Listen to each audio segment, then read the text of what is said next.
esam nonākuši līdz vienai ļoti interesantai sadaļai par gāzēm. Nevis kaut kādiem abstraktiem uzdevumiem, bet par uzdevumiem par gāzēm, kas tiešā veidā saistīti ar mūsu ķermeni, konkrēti manu, tavu un ar augiem apkārt. Tie ir divi procesi – fotosintēze un elpošana. Kā tad īsti ķīmija tur strādā? Ļoti interesants lietas, tā kā ņem rakstāmo, papīru un risina kopā ar mani. Par fotosintēzi jau noteikti esi mācījies kopš sākuma skolas. Mums ir augi, kuri uzsūc ogliskābo gāzi, izdod ārā skābekli, bet cik daudz dod to skābekli? Cik daudz ogliskābo gāzi uzsūc? Īsti to nekad nerēķina. Fotosintēze apraksta šāds reakcijas vienādojums, ka mums ir 6CO2 plus 6H2O. Kopā mums ir ogliskābā gāze un ūdens no augsnes, saules gaisma, ļoti svarīga sastāvdaļa, ja? Bez tās nekas nenotiek, un tālāk mums veidojas glikoze un 6 skābekļa molekulas. Ir svarīgi piebilst to, ka augi vēl glikozi pārveido par visādiem citiem savienojumiem, bet mēs aprēķinos noteikti izmantosim šobrīd tikai glikozi. Kāds skābekļa daudzums izdalās no auga lapām, ja tas absorbē 6 molus ogliskābo gāzi? Un tā mums ir reakcijas vienādojums. Mēs varam pateikt uzreiz, ka mums attiecība ir 6 pret 6 pret 1 un pret 6. Ja, tad vielas daudzuma attiecība. Un ko mēs varam redzēt? Ka mums ogliskābai gāzei ir 6 un skābeklim ir 6. Tas nozīmē to, ka vielas daudzums ir vienāds. Un ja reiz mums vielas daudzums, tad NCO2 ir 6 moli, tad arī N skābeklim ir 6 moli. Tagad uzdevumā pieliksim arī klāt masu. Un ir jautājums, cik lielu ogļhidrātu, tas ir glikozes masu, fotosintezē augs, ja no gaisa saista 1056 gramus ogliskābās gāzes. Tad 1056 gramu, tad nedaudz vairāk kā 1 kilograms. Un mums ir reakcijas vienādojums. Tad vēl ir interesants veids, kā var veikt aprēķinus. Ja mums ir pietiekami liels reakcijas vienādojums, tad rakstīt nevis tur dots, kas jāaprēķina tā, bet tieši rakstīt zem reakcijas vienādojuma, zem tās vielas, kas mums ir lielums, kas attiec uz konkrēto vielu. Vismaz tā es dažkārt daru. Un dažkārt tas ir ērtāk tieši, kad mums ir reakcijas vienādojums. Un tā, mēs zinām, ka mums masa 1056 gramu, bet pirms tam es uzrakstīšu attiecību. Mums ir 6 pret 6 pret 1 un pret 6. Mums uzdevumā iesaistītās vielas ir ogliskābā gāze un glikoze. Un tā masa mums ir 1056 grami. Tad izmantojot Luksaforu principu, mēs zinām, ka mums sākumā ir jāaprēķina molmasa. Un tad ir jāaprēķina vielas daudzums. Tādēļ molmasa CO2 mums ir 12 plus 16 reiz 2. Tas ir 44 grami uz molu. Vielas daudzums tad N ir 1056 dalīts ar 44. Tad mums ir masa dalīta ar molmasu. Ja, formula šeit N ir vienāds masa dalīts ar molmasu. Un tas mums ir 24 moli. Tagad, ja mēs salīdzinām, mums ir jāaprēķina, cik tad mums glikoze rodas. Un attiecība šeit ir 6 pret 1. Tas nozīmē, ka glikoze pēc moliem rodas 6 reizes mazāk. Jeb N glikozei ir vienāds, te pierakstīšu glikozi, ja, ir vienāds ar 4 moliem. Un, protams, lai mēs tālāk varētu aprēķināt, mums vajag molmasu. Molmasa mums ir 6 reiz 12 plus 12 reiz 1 un plus 6 reiz 16. Un kopā tas ir 180 grami uz molu. Un tālāk masa. Masa glikozei mums ir tad molmasa jāsareizina ar vielas daudzumu. Tad N reiz M. Un tas mums ir 4 reizes 180. Un tas ir 720 grami.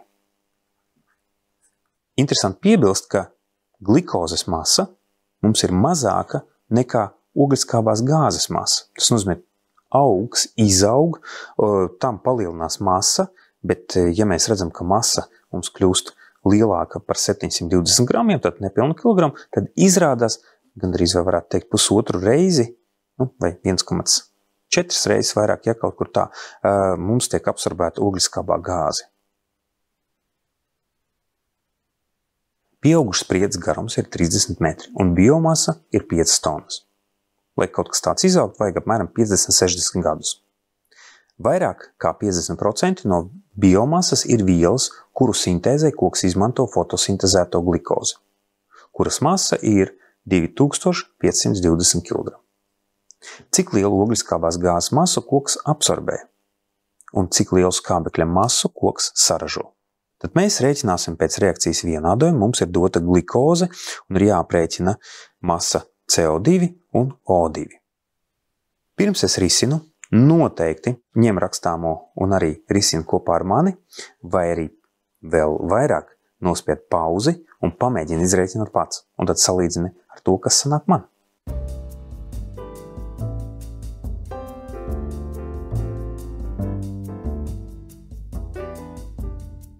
Sākumā rakstam attiecību 6 pret 6 pret 1 un pret 6. Tad vielas daudzuma attiecība.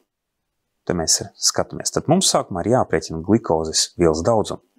Masa mums ir, molmasu mēs varam aprēķināt. Tas nozīmē to, ka no vielas daudzuma mēs varēsim pāriet uz vielas daudzumu skābeklim un ogliskābai gāzei. Sāksim. Masa mums ir 2520 kg. Molmasa mums ir 180 grami uz molu. Ir vajadzība tā, vai nu mēs pārveidojam šos kilogramus uz gramiem, mums sanāk daudz nulītes, vai arī otrs variants, mēs varam molmasu pārveidot uz 180 kg uz kilomolu. Tad vienkārši pārveidojam mērvienības. Un te jāatceras, ka kilomols, kas tas tāds? 1 kilomols ir 1000 moli. Tas apmēram tā, kā 1 kilometrs ir 1000 metri, 1 kilograms 1000 grami, arī kilo nozīmē 1000. Ja? Tā kā šāda. Tālāk rēķinam. Vielas daudzumu N ir vienāds 2520. Mēs izdalām ar 180. Ja, jo mums nāk masa dalīta ar molmasu. Tā, nulītes mēs noīsinām, 252 dalīts ar 18 ir 14 kilomoli. Tagad mēs varam aprēķināt, ka mums vielas daudzums CO2, tad šeit mums ir N, būs 6 reizes lielāks. Tad 14 reizes 6. Un tas ir 84 moli. Tieši tāpat arī skābeklim N ir 84, tikai nevis moli, bet kilomoli. Kilomoli. Un aprēķinam tālāk. Molmasa mums ir CO2. Ja, tātad 12 plus 16 reiz 2, un tas ir 44 grami uz molu. Tālāk, masa. Tieši tāpat mēs zinām, kad molmas mēs varam izteikt, ka tie būs 44 kilogrami uz kilomolu, lai mēs rezultātu iegūstam kilogramos. Tad masa mums ir N reiz M, tātad tie būs 84 kilomoli, sareizināti ar šo te molmas 44, un mēs iegūstam 3, 6, 9, 6 kilogrami.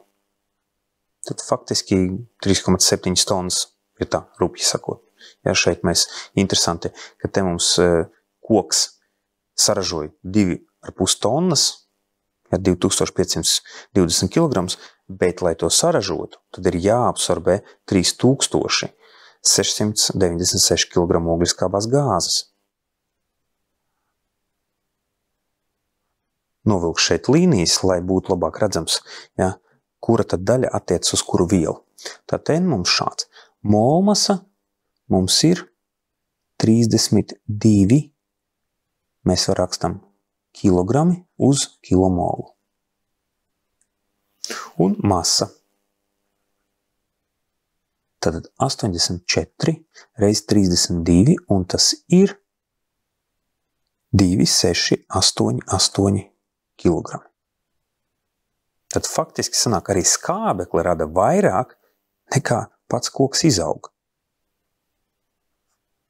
Ar šo uzdevumu ir svarīgi saprast to, ka koks izaug nevis paņemot vielas visas no zemes, bet no gaisa. Sanāk tā, ka no gaisa absorbē milzīgu daudzumu vielas. Vienkāršojot uzdevumā iegūtos rezultātus, mēs varam uzrakstīt šādi, ka no gaisa absorbē mēram 3,7 tonnas ogliskābās gāzes un veidojas 2,5 tonnas glikozes. Ja? Tad tas ir tas, kas vajadzīgs kokam, lai veidotu tās vielas kā, piemēram, celulozi. Un izdalās mums 2,7 tonnas skābekļa. Tad faktiski mēs redzam, ka masa, kas iet cauri kokam, ir lielāka nekā paša koka masa. Ja? Faktiski tāpēc arī kokus sauc par planētas plaušām. Un ūdens, kas ir vajadzīgs šai fotosintēzei, ir 1,5 tonna. Es pats, kad pirmo reizi apzinājos, cik daudz ogliskābās gāzes uzsūc koki, un kad tiešām sanāk matemātiski koki aug no gaisa. Koki aug no gaisa, nevis no zemes. Zemē vienkārši viņi turās. Lai gan, protams, ūdeni no turienes ņem un arī minerālu vielas, bet no gaisa tik milzīgu gāzes daudzumu.